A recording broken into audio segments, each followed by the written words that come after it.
Estamos de volta com a Ação Nacional. Hoje o nosso tema é o consumismo infantil. E eu converso aqui com a professora Maria Aparecida Belintani, que é especialista em educação para o consumo da Unicamp.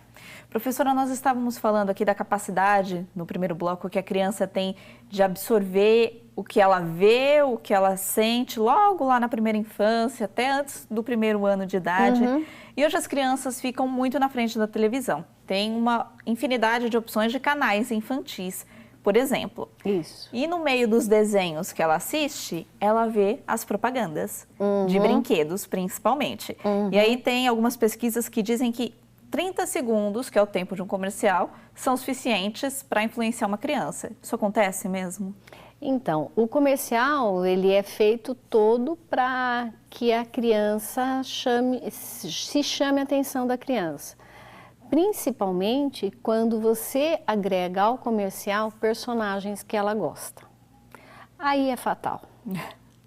Aí fica muito complicado, a criança olha aquilo, ela acredita nos efeitos especiais. Então, você percebe que a criança tem uma fragilidade cognitiva para poder compreender isso. O que é essa fragilidade cognitiva?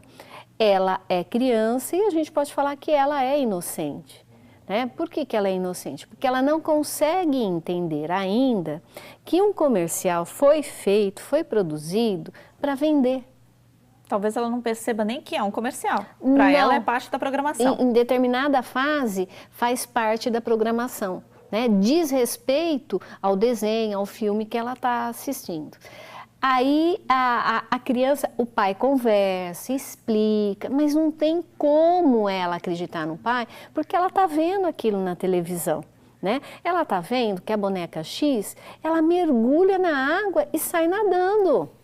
Ele vê que o carrinho X, ele tem uma turbina atrás e a velocidade dele é incrível.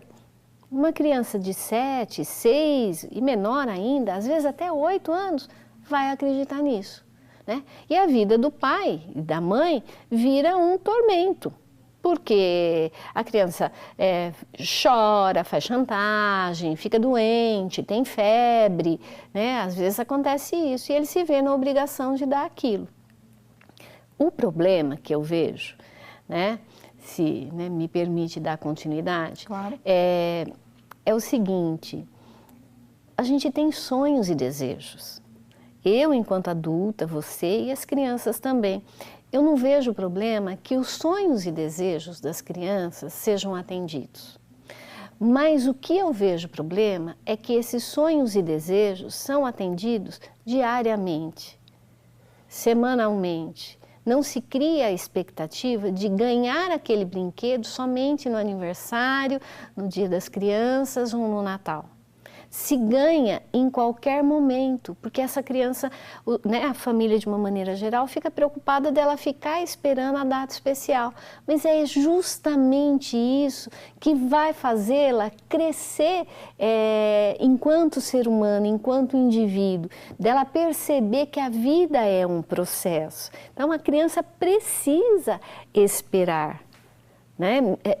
Veja, o que a gente discute, o que eu gosto de colocar, é o equilíbrio nas ações para que você possa atender, sim, o desejo dos seus filhos, não vejo problema nisso, mas você pode fazer isso agora, você deve, que tal esperar o dia do aniversário ou uma data específica, ou colocar muito claro, veja, se nós comprarmos esse presente tão caro, a gente não pode passear junto. O que você quer? Ter um presente tão caro ou passear junto? Aí, Renata, eu tenho um resultado de uma pesquisa, de um doutorado que eu fiz parte. E essa professora, Denise, ela perguntou para as crianças de educação infantil, 5 anos, o que ela preferia. Contou uma história, né? Mas o que você acha que deve acontecer? Uma criança queria um brinquedo X, que era muito caro, e que o pai, para dar o presente, teria que ficar muito mais tempo trabalhando e ausente em casa. 85% aproximadamente preferia ganhar o presente e que o pai ficasse mais tempo trabalhando e não em casa. Ah, eu pensei que fosse o contrário. Não, elas preferem o presente. Dá para perceber como a questão do valor e do atendimento a todas as necessidades da criança interferem de uma maneira significativa, inclusive nos laços afetivos que a criança desenvolve dentro da família. Né? Eu fiquei muito assustada. Se não foi 85%, foi em torno de 70%, mas, não me enfim, lembro. Mas foi uma maioria. Foi mais de 50%. Que só esse número por si só já é muito expressivo. Né? Exatamente. Então você precisa, isso a gente pesquisa justamente para isso, para transformar esse conhecimento acessível ao público, às pessoas, porque para que elas pensem, puxa vida, nossa, eu fiz isso, eu não posso fazer, eu não quero isso para o meu filho. Ter a consciência de que ela está provocando isso na criança. Exatamente. A gente estava falando dos canais infantis. A senhora acha que a própria programação, inclusive os desenhos, são feitos para moldar a criança de uma certa forma? Por que uma criança gosta de determinado desenho e não gosta de outro? Ela é influenciada por aqueles personagens também. Não tenha dúvida. Né? É assim, a gente carece de em primeiro lugar, a gente carece de bons programas infantis. Por quê? Porque eles são caros, muito caros.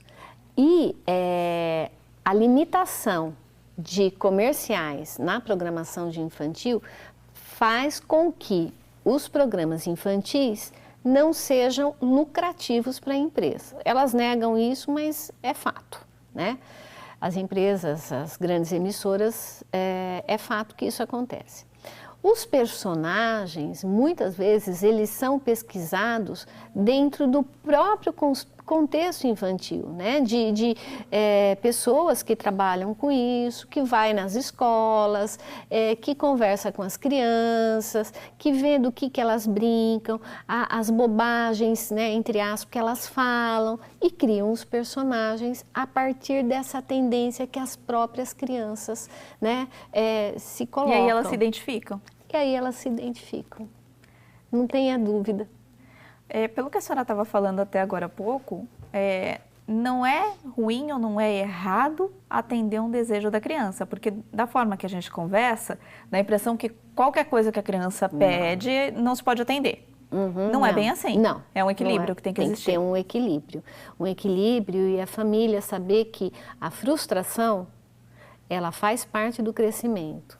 Né? Quando você coloca o seu filho para optar, né, entre o livro e o passeio, ele pode, entre um brinquedo e o passeio, ele pode até optar pelo brinquedo, num determinado momento, né? Mas a mãe tem que, se ela, né, quiser continuar com isso, mas eu gostaria de estar mais tempo com você. E dar argumentos por que aquele momento em família é importante. Né? Não é a chantagem emocional, é que a família esclareça de uma maneira objetiva para a criança o que ela valoriza.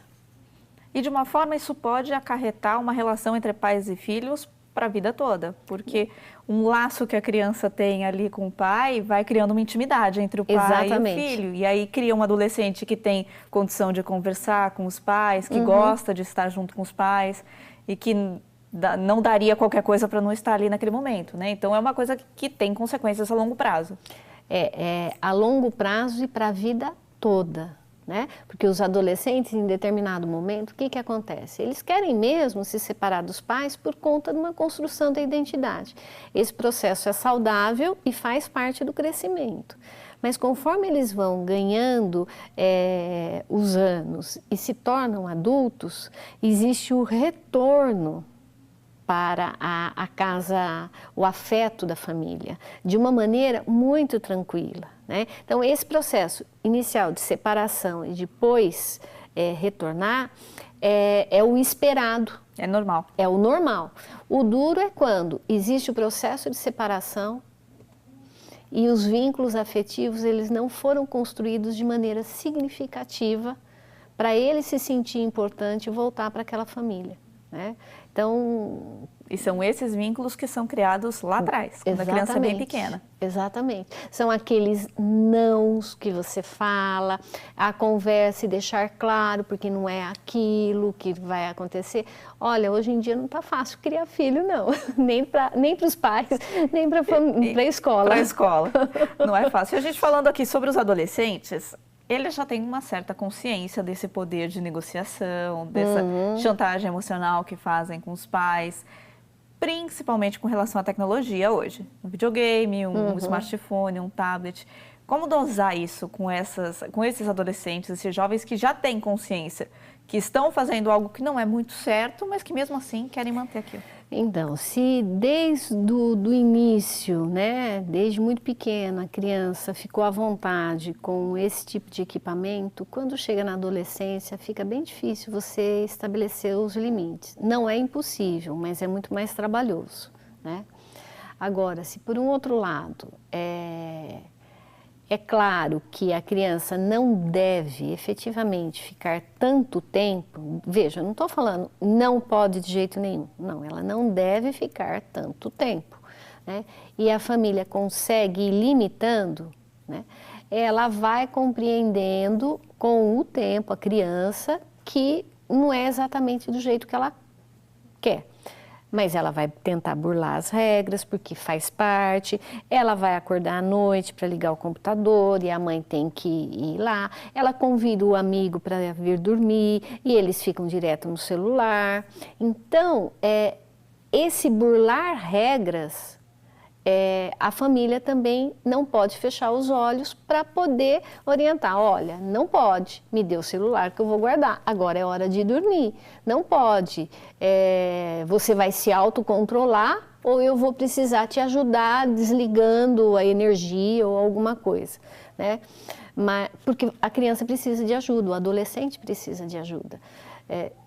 E tem que estar em cima o tempo todo. Tem que cuidar de perto. Tem. Mas mesmo assim não é o suficiente. É difícil. É difícil. É difícil, porque o que seria suficiente, né?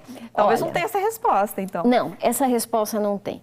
O que precisa mesmo é essa atenção e a discussão, porque as crianças, ao entrarem em contato com a internet, elas se colocam em risco muito grande. Primeiro, porque mais de 80%, 86% se não me engano, tem perfil em redes sociais, né? Só para você ver como que eles se mobilizam. E isso tem crescido muito por conta do celular. Depois, o que vem? Assiste todo e qualquer tipo de programa, tem acesso, e o pai já não tem mais acesso àquilo que as crianças fazem. Por último, o celular coloca em risco a integridade física, porque de vez em quando você fica sabendo, aqui ainda no Brasil não é muito frequente, dos nudes que os adolescentes trocam entre si. Então, veja como é perigoso a questão não da tecnologia, mas do uso indevido, e porque insistentemente os pais precisam ficar atentos, e a escola também, na orientação para usar a tecnologia de outras formas que é possível, que não só essas. Com equilíbrio também, com né? Equilíbrio Essa também. É a palavra também. A gente vai para mais um intervalo. Na volta, vamos falar dos livros que a professora Maria Aparecida escreveu e já vou deixar uma pergunta para a senhora no ar. A senhora é favorável ao controle das redes sociais? Talvez só a partir de uma certa idade elas podem ser acessadas? No próximo bloco a gente traz a resposta. Até já!